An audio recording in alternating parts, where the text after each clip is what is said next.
Welcome students, आज हम पढ़ने जा रहे हैं thermistor. Thermistor is a resistor made of semiconductors having resistance that varies rapidly and predictably with temperature. Thermistor is basically a resistor और इसकी एक कैरेक्टरिस्टिक ये है कि इसका जो रेजिस्टेंस होता है वो टेम्परेचर के साथ रैपिडली वेरी करता है। यानी अगर हम कम टेम्परेचर भी जो है वो चेंज करें तो उसके रेजिस्टेंस में बहुत ज़्यादा चेंज आता है। And the another characteristic is कि it varies predictably, we can determine कि कितना जो है वो रेजिस्टेंस वेरी हो गया। तो ये जो थर्मिस्टर है ये बनाए जाते हैं सेमीकंडक्टर ऑक्साइड्स ऑफ आयरन, निकल एंड कोबाल्ट। तो टेम्परेचर के साथ इनका रेजिस्टेंस ज़्यादा वेरी करता है, तो मैं इस तरह भी कह सकता हूँ कि इनका जो अल्फा होता है ये बहुत ज़्यादा हाई होता है। यानी इनका जो टेम्परेचर कोएफिशिएंट ऑफ रेजिस्टेंस होता है वो बहुत ज़्यादा हाई होता है। तो थर्मिस्टर डिफरेंट शेप में हो सकते हैं, जैसे ये जो शेप है ये बीड शेप है, ये वाला डिस्क शेप है, ये जो है ये रॉड या सिलेंडर शेप है। तो बीड शेप, डिस्क शेप और रॉड या सिलेंडर के फॉर्म में थर्मिस्टर हो सकते हैं। ये जो दो वायर आप लोगों को नज़र आ रहे हैं they are the basically the platinum leads और ये लगाए जाते हैं फॉर इलेक्ट्रिकल कनेक्शन। अगर हमने थर्मिस्टर को किसी सर्किट में कनेक्ट करना है तो इनके थ्रू हम इनको कनेक्ट कर सकते हैं। तो जब ये थर्मिस्टर के साथ लीड कनेक्ट करके बनाए जाते हैं तो फिर इनको क्या किया जाता है कि एक स्मॉल ग्लास में जो है उसको इनको इनक्लोज किया जाता है ताकि ये मॉइस्चर या वगैरह से इफेक्ट ना हो जाए। तो थर्मिस्टर के दो टाइप्स है, NTC and PTC। NTC stands for negative temperature coefficient thermistor and PTC stands for positive temperature coefficient thermistor.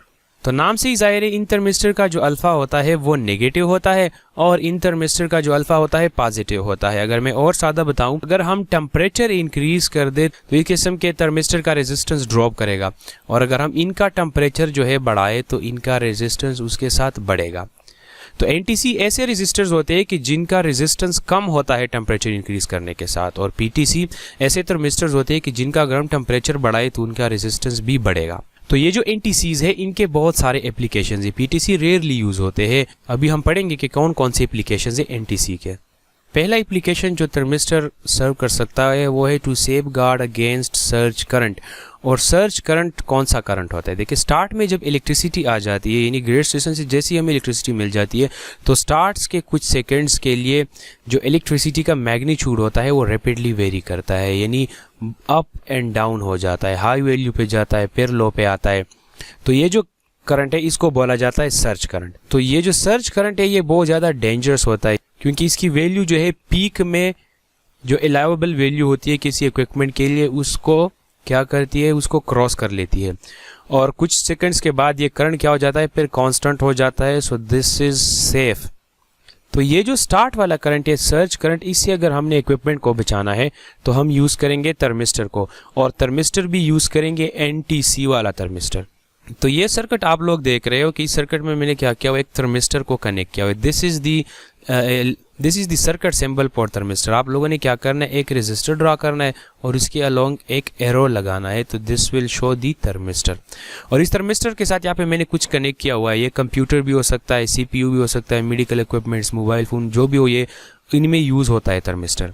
तो इसके साथ सीरीज़ में लगाया जाता है। तो देखिए, जैसे ही करंट आएगा स्टार्ट में, तो स्टार्ट में जो थर्मिस्टर है वो होगा कोल्ड, और जब ये ठंडा होगा तो मतलब इसका टेम्परेचर लो है और ये नेगेटिव कोएफिशिएंट वाला है तो इसका रेजिस्टेंस ज़्यादा होगा, तो इस वजह से इससे करंट पास नहीं करेगा। तो जैसे ही टाइम के साथ साथ करंट आएगा तो ये क्या बन जाएगा, ये हॉट बन जाएगा, जिससे इसका टेम्परेचर जो है राइज कर जाएगा और इसका रेजिस्टेंस जो है वो ड्रॉप कर जाएगा।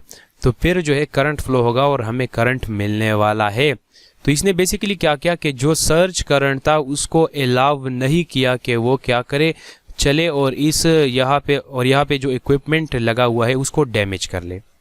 तो इस तरह से जो इक्विपमेंट्स होते हैं उनके साथ ये थर्मिस्टर्स, NTC के जो थर्मिस्टर्स होते हैं वो सीरीज़ में लगाए जाते हैं ताकि जो सर्ज करंट्स होते हैं उनसे इनको बचाया जाए।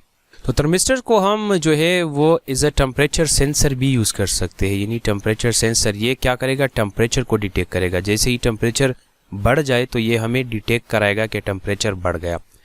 तो ये एज ए टेम्परेचर सेंसर जो है वो यूज़ हो सकता है। इस वजह से इसको हम थर्मल रेजिस्टर भी बोलते हैं। थर्मल रेजिस्टर, थर्मिस्टर एक रेजिस्टर है और चूंकि ये टेम्परेचर को डिटेक्ट करने के लिए यूज़ होता है तो इस वजह से इसको थर्मल रेजिस्टर भी बोला जाता है। And thermistor is basically the short thermistor is basically the short form of thermal resistor.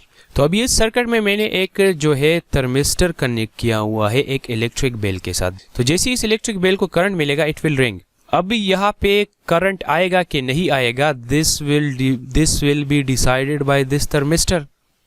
तो सपोज करो कि ये जो अरेंजमेंट है ये हम किसी फैक्ट्री में यूज़ कर रहे हैं और हमने सेट किया हुआ है कि 400 डिग्री सेंटीग्रेड से अगर टेम्परेचर जो है वो बढ़ जाए तो हमें ये थर्मिस्टर डिटेक्ट कर ले।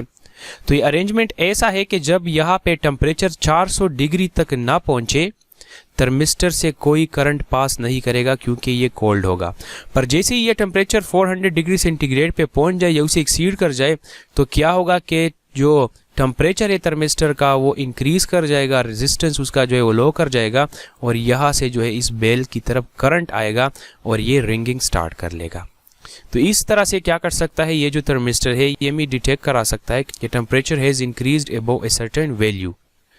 तो इस बेल को रिंग करने के लिए एक स्पेसिफिक करंट जो है वो रिक्वायर्ड होगा। तो मैंने ऐसा NTC लिया हुआ है यानी नेगेटिव टेम्परेचर कोएफिशिएंट थर्मिस्टर लिया हुआ है कि जब इसका टेम्परेचर 400 डिग्री सेंटीग्रेड से कम होगा तो इससे कोई करंट पास नहीं करेगा because it will be cold. Current pass नहीं करेगा, ये कोल्ड होगा।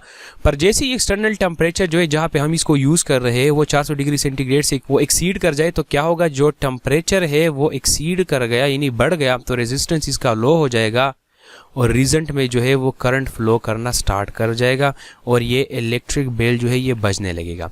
तो इस तरह से हम क्या कर सकते हैं कि जो थर्मिस्टर है इसको एज ए फायर अलार्म भी यूज़ कर सकते हैं और ये हमारे लिए जो चेंज इन टेम्परेचर है या इंक्रीज इन टेम्परेचर है वो डिटेक्ट कराएगा।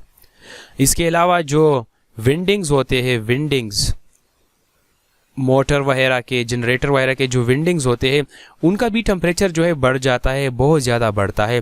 तो जब टेम्परेचर इन विंडिंग्स का बढ़ेगा तो ये उनसे डैमेज हो सकते हैं। तो फिर वहाँ पे भी हम ये थर्मिस्टर यूज़ करते हैं यानी ये फायर अलार्म यूज़ करते हैं और ये हमें बताते हैं कि विंडिंग का टेम्परेचर कब जो है वो एक्सीड कर गया। तो NTC को यूज़ करने की बजाय सबसे बेहतर ये होगा कि हम अगर किसी PTC को यूज कर ले। जैसे आप लोग इस डायग्राम में देख सकते हो ये रिप्रेजेंट कर रहा है थर्मिस्टर को और ये रिप्रेजेंट कर रहा है विंडिंग्स ऑफ मोटर को। किसी भी मोटर की ये विंडिंग्स है और इसके क्रॉस हमने एक AC सप्लाई जो है वो लगाई हुई है। तो अब अगर हम थर्मिस्टर PTC वाला यूज कर ले तो क्या होगा कि जब इसका टेम्परेचर बढ़ेगा उसके साथ उसका रेजिस्टेंस बढ़ेगा और करंट फ्लो करना जो है वो स्टॉप कर जाएगा। तो अलार्म बेल यूज करने की बजाय बेहतर यह है कि हम डायरेक्टली विंडिंग के साथ एक PTC को यूज कर ले।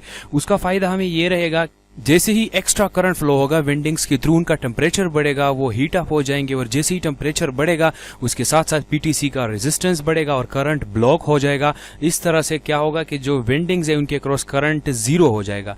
तो इस तरह हम ज्यादा टेम्परेचर से विंडिंग्स को बचा सकते हैं। This was all based on thermistor and अगर आप लोगों की कोई क्वेरीज है तो please put it down in the comment section.